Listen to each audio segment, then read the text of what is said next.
Good evening. I'm Gloria Borger. Welcome to PEW News.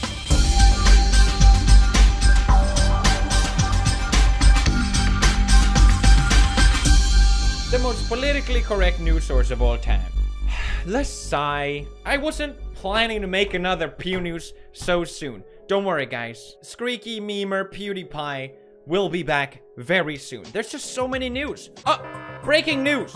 Breaking news! Breaking news! Breaking news! Wall Street Journal did an oopsie!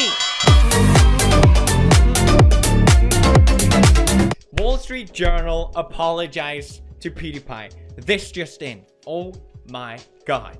This was featured on Wall Street Journal's website. Wall Street Journal public apology to PewDiePie. Finally! Yatta deshne! You know, I'm not supposed to give my own opinion here on PEW News, but this is very nice. Wall Street Journal, which of course over a year ago featured PewDiePie through clever editing and out of context cuts, making PewDiePie as a Nazi. Now Wall Street Journal have finally decided to apologize. Ah, that's really nice. I guess Christmas just brings out the best in people. They issued this statement. Wall Street Journal would like to apologize to PewDiePie due to misrepresentation by... This is real, by the way. This is on their website. Due to misrepresentation by our journalists, those of whom have now been fired. That's nice. They finally realized, you know, that their own reporters are complete hypocrites. And they've said things that seem irrefutably anti-Semitic, such as, my hard-on is purely for the Nazis. SMH. I'm not supposed to add my opinion, but that's a Nazi right there. This reminds me of the recent Vox article about PewDiePie, the one that called him a white supremacist. Turns out, the journalist who wrote that article likes to use the N-word. A lot. Wow. You're using it a little liberally now. You know, at least PewDiePie said it once. She even wrote this article where she put the picture of me, a fan art, trying to shame me for featuring someone else's fan art that says I'm gonna say the N-word. But meanwhile, she posts on Twitter, the N-word ran out of the valley, and so he shot. What did she mean by this? Top comment will win one of these hats. Having to hear the wenches wail and the dying N-word moan. I get it. It's probably some lyric. I don't know. I just find it hilarious regardless. This is not me actually trying to attack this idiot. I just find it hilarious that every single time someone calls me out, it's always like this. Vox also edited their article. They changed the title of it, which is nice to see, and they changed the picture from... They must be trolling at this point. Why are they choosing that picture? The goddamn cursed picture of me that's everywhere online. There are other pictures. Go back to the one where my eyes are closed right now, Vox, or you will face serious angry. So they changed it from white supremacy to amplified anti-Semitic rhetoric. Okay, all right. You're still on the shit list, Vox. Now, back to the Wall Street Journal thing. So what happened? Well, basically, Wall Street Journal site hacked with a pro-PewDiePie message. So, the hacking never stops, does it? First, we have all the printer hacking. Then the printer happened again just 3 days ago. PewDiePie printers hackers strike again. What to do, unsubscribe from T-Series. Subscribe to PewDiePie, printer hack 2. My Dymo printer just told me I need to subscribe to PewDiePie, but I'm already subscribed. Subscribe again! So basically, this article somehow appeared on the Wall Street Journal's website. I have no idea how they achieved this, but big props to whoever pulled this up. I mean, that's hilarious. They were very quick to delete this, by the way. There's only an archived version of it. Wall Street Journal also issued a response saying that the page affected was not affiliated with the journal's newsroom. Oh, really? Wow. What? Damn it. I thought they actually apologized. Gloria Borgen reached out as well, of course, for a response, but no reply. I'm still waiting, Wall Street Journal. I'm still waiting. Okay, so this is just... I know I'm not supposed to give my opinion, but I think this is Oracle, which is their paid program. I don't know what it is, but it's a branch off of Wall Street Journal's website where they run articles that seems like they are articles, but they're really just sponsored posts. Now, why does Wall Street Journal run articles that are actually sponsored videos that seem like they are actual articles? I don't know. Guess they gotta make money. But all I can say is I am so proud of this community. Smash subscribe. PewDiePie now at 77 million subscribers. There's really never a dull moment this month. I mean, there's so goddamn many things happening. Even yesterday as well, this came out on Twitter with 11,000 retweets. Our history teacher told us that by supporting PewDiePie, we are supporting anti-Semitism, racism, and ignorance. Let's watch. One of these things, or every time you promote this idea, you are promoting ignorance, racism, genocide, anti-Semitism. These are all things that you are putting forward when you are doing anything that promotes PewDiePie. That's right, everybody. You ever promote PewDiePie, you are promoting genocide, everyone. So be careful about this. If someone decided to, if something were to happen, if PewDiePie were to be sued for this, you could be complicit. If you retweet it, they can make you pay a fine as well, because you have officially published anti-Semitic things. So if you are republishing this stuff, you could get in trouble for it. Be very aware that that is a real thing. Be very aware that this is complete dog shit, okay? Blows my mind that a teacher, speaking as a voice of authority over kids in this very strict tone, things that are just plainly not true. But this really shows you the effect of these articles. People really taking it seriously. I mean, where did he get these crazy ideas? Honestly, this is all the context I have for it, so it's kind of hard to judge why this discussion was prompt and why this teacher felt like this is necessary. But it is kind of disturbing to look at this. Like this video right now to promote PewDiePie. Retweeting PewDiePie makes you a Nazi. What's next? Breathing air makes you a Nazi? I guess that kind of makes it seem like I am a Nazi. I'm not! Subscribe to PewDiePie, everybody. I also saw this today. I thought it was hilarious. Bom Tulungagung terhack. Anjir. Anjir. Subscribe to PewDiePie. Wait, subscribe to PewDiePie, anjir. Never stop, my fellow memesters. Next news. We have a lot of stuff to go through. That's why I'm doing this, okay? Stop complaining. We got a lot of, I think, important stuff to discuss. Honestly, there's this stuff that I feel needs to be brought to light. The second news, big thing that I wanted to talk about today is copyright issues on YouTube. This was brought to my attention through my subreddit. It's an artist called The Fat Rat who said that, "Are you effing kidding me, YouTube? This is my song." And you can show here that his own song was claimed by another company as if he's infringing on their copyright. So basically, they get all the revenue from this song. And it looks as well that he has appealed this claim and that it has been rejected even. So this was the most top voted thing on my subreddit with 59,000 upvotes. For anyone who asks how broken YouTube copyright system is, here's that. And coming from a YouTuber's perspective, this is 100% accurate. This is not hyperbole. This is something that happens almost on the daily. Gus Johnson, another YouTuber, made a great video recently sharing his frustration about this issue. Sit down, this is important. No editing, one taking it. This is a big, important issue that we need to talk about. What do I wake up to today? Oh, this claim was manually claimed, not even an automatic detection. Some motherfucker, you, went in and manually claimed this video as containing stuff from EMI Music Publishing. Manually claimed. Now, this is not an issue that I am new to at all, because as you may know, in the past, I have had big videos like Wipe It Like It's Hot. Guess who claimed that? Music Industries, motherfucker. Alright, he's swearing too much, please. This has happened to me as well, where I literally just sang the song Despacito. I lost all revenue of a video for doing that.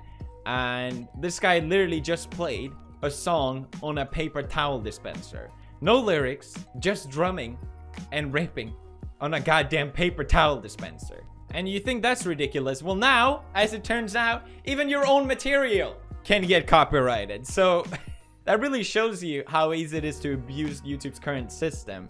These music groups are going and claiming that their work is used in videos when most of the time no music at all appears in the videos, and some of the time commentary channels are talking about other videos that are using maybe a half a second, a couple seconds of copyrighted music, and these companies, these assholes, are claiming the entire video. So basically, you work on a video, you're the sole reason this video gets any traction, you're the sole reason this video is getting any views or anything like all. It's all dependent on you, but if you feature even a split second of any audio, or copyrighted or a cover, then they will just take all the revenue of the video. So basically what happens is you get a content ID claim, which basically means that the video will stay up, which is nice, but they will claim all the revenue from the video from that point and all. What you can do is you can appeal this dispute and say, no, this is fair use, or no,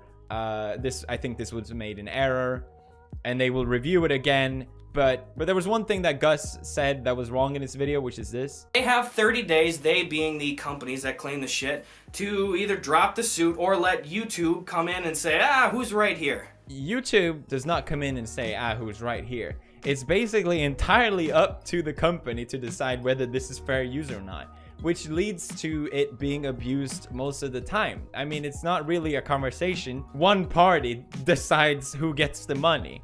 So what happens is this often just gets completely abused. I've had even content that doesn't even feature the song that they claim was being used in the video. It doesn't even appear in it. The whole situation is just ridiculous.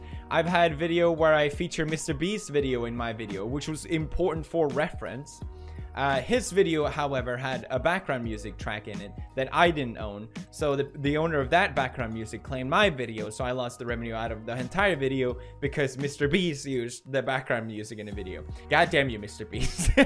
I'm just kidding. But it's just an example of how ridiculous it is. And that's fair use, because the way fair use works is that you're allowed to reference certain things and explain where it's coming from. That's not infringing on copyright, but since it's up to the company to decide whether this is fair use or not, and it's in their best interest to claim the revenue because they'll get the money, no questions asked, so of course they're gonna abuse it. 2 days ago, my video got claimed because I hummed the theme song of Halo. And I didn't even use the Halo, I can't even use the example because they're just going to claim the video again. But I basically said sponsored. I replaced the humming with sponsored as a quick little joke in the start of the video. Video got claimed. That's right. Can't do that. Don't get me wrong here. I don't mind losing the revenue of the video. I mean, yes, I do, but I'll survive. It's not that big of a deal. The problem I have with this are two things. Number one is that the revenue goes directly into these companies that don't care about copyright. They just want to make a quick buck. If I lost the revenue, fine. It's the fact that it's going to these companies who's just greedy and abusing the system. That really bothers me. Number two is that you're ruining the ecosystem of the internet. Sure, you might make some money now. It might be a quick little upfront of money, but what's going to happen is that people are just going to stop using any form of music in any video on YouTube. I mean, I've stopped doing it. Sometimes it just happens by mistake, but generally it just isn't worth it. And the end result of this is that less music gets shared and less people are drawn to that artist. Lasagna got big because a lot of people like the song. They like to share it. They like to talk about it. They like to have it in their videos. They like to make covers of it. If I claim those covers as mine, that would just be ridiculous. I want people to make covers of it because it's good for me. It helps me. Why music companies and records don't see that is just beyond me. Some, however, do, and I want to give props to Monster Cat at least, you know. They have this Crab Rave song, which I feature a lot in my videos. Not just because it's an awesome song and a funny meme, but because they whitelisted me at least so that they won't claim the revenue of the video.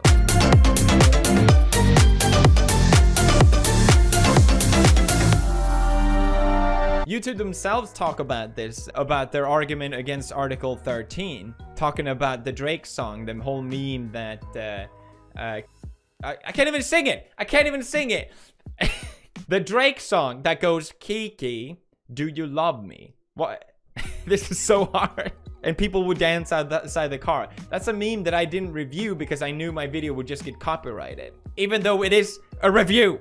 It would be a review. That's fair use, but it doesn't matter. Can't wait for Article 13 to make YouTube even more annoying. YouTube has a tool now that's in beta where it lets you edit out parts of the video. For example, the video where I sang Halo, I could just edit it out and then make the claim. So if you are a YouTuber who has this issue, try out the YouTube beta. So YouTube has tools to combat this, And I'm glad that that's in place now. At least it's certainly made my life 10 times easier. But I also think YouTube needs to have a serious talk with these companies about what's right and wrong for them to do. And you know, if we as a YouTuber, if we get copyright claimed 3 times, we lose our channel. But these companies can just keep claiming and never be wrong and face no repercussion. I mean, there's no fairness in that. It's kind of messed up. Next news. Another important issue. God damn it, there's so many things. YouTube removes 58 million videos featuring hateful and inappropriate content. 58 million videos. God damn. Did they delete Leafy's channel yet? Ha ha ha ha ha. No one likes Leafy. Ha ha ha. Now, we definitely seen some interesting development this year, especially I think with Mark Zuckerberg facing Congress and talking about Facebook. And also, one of the most important things out of that meeting, in my opinion, was the fact that Zuckerberg said Facebook is responsible for the content. That means that social media platforms are claiming responsibility in a sense for the content that's on their platform. So now, in a sense, I think YouTube feels like they have that responsibility, especially with all the media pressure and what we've seen with the apocalypse so far. Now, as pointed out in an article here by Steel Geharian, said that the mere size of YouTube makes it virtually impossible to capture every hateful video or abusive content. So YouTube has to rely on algorithms to delete these videos. Otherwise, it would just be impossible. And well, that's not always good. For example, now a YouTube channel called Monkey Jones. He's a channel that made a lot of videos about Elliot Rodger. If you don't know who this is, he's a guy that shot and killed 6 people. But he generally made it in the sense of making fun of him. I saw one of the video where he uploaded a video where Elliot Rodger signed up for BetterHelp. Now Monkey Jones' channel is just completely gone there, and I think it was from YouTube removing these videos. Another channel that got removed was Nick the Smoker, who does smoking reviews. Which was then reinstated after Leon Lush addressed it on Twitter. And that's usually the case here. There's probably more channels that got affected, but not everyone has a voice. Another example was Mo Tendo, who has now for the 2nd time had his her channel demonetized through some random claim or flag that showed up. And YouTube basically responding, oopsie! Oopsie, we are checking this for you. I can honestly understand and tolerate the first mistake, but this is ridiculous. Happened a 2nd time, and only a few months later, with the only difference being a single upload, which conforms to your guidelines, as well as being in the same light of all my existing content. Now, going back to Monkey Jones, I mean, from what I can tell, he's uploaded these videos for a while, and then all of a sudden, the algorithm hits you, and like he said, he's lost everything. This is his livelihood in a sense, and seeing someone lose their revenue out of nowhere, there's something messed up with that. If you upload a video, the problem is that no one knows the rules. If you upload a video and it has no problem and hundreds and thousands of views, then you imagine that it's safe to say that you can upload a video with a similar style of comedy or whatever it is. But instead, you know, he keeps doing it, and then when YouTube realized, oh, we have to delete this guy's channel now, which is just messed up. They could have just deleted the videos or age restricted them, but why remove the channel? Now, Monkey got a lot of support on Patreon through this, which is great. I mean, fans aren't just gonna disappear.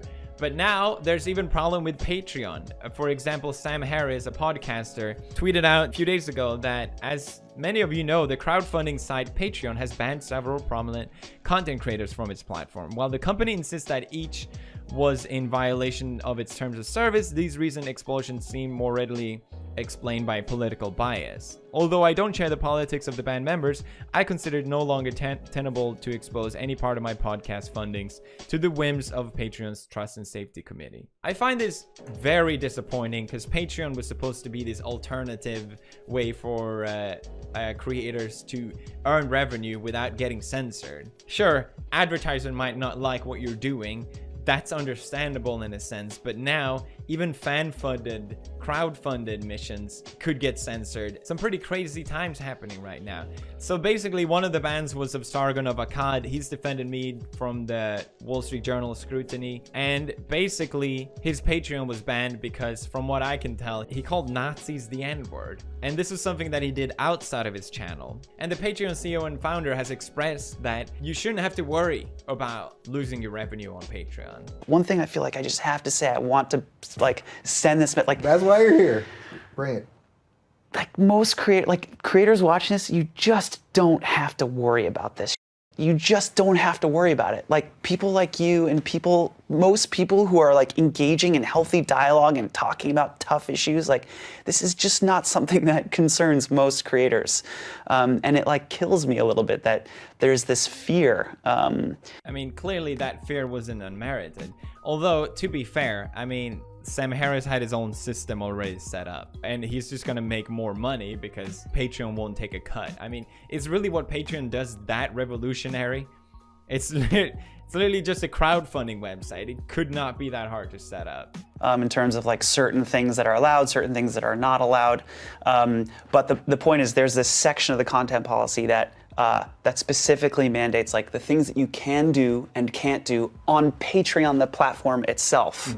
Not like on Twitter, but on Patreon, the platform itself. According to the CEO, they monitor what's on the Patreon website and not what you say on Twitter. At least that's what I understand from this.